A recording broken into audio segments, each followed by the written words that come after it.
Pero lalagyan lang ng pahalang sa gitna. Paano makakulong kasi?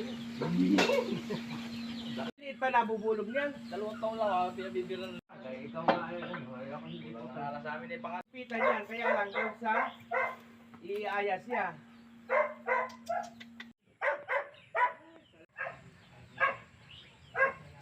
Kala ko lalagyan pa ng sensa din. Tagal pa yun, ikaw yung stick. Papagin siya yung tali. Ayun! Ah, Ganda. wala nakakalapit dyan. Kaya nga. Ala, po talaga pag hindi ka pa laki makmak ng baka. Yung may talungan dati raw. At kaso ng kalabaw. Hindi mo makakakuha. Nagustuhan naman. Wala. Di tayo. Oo, di tayo. Isang taon niya alam anong anak ko. Hindi naman kasi inipit niya, hindi naman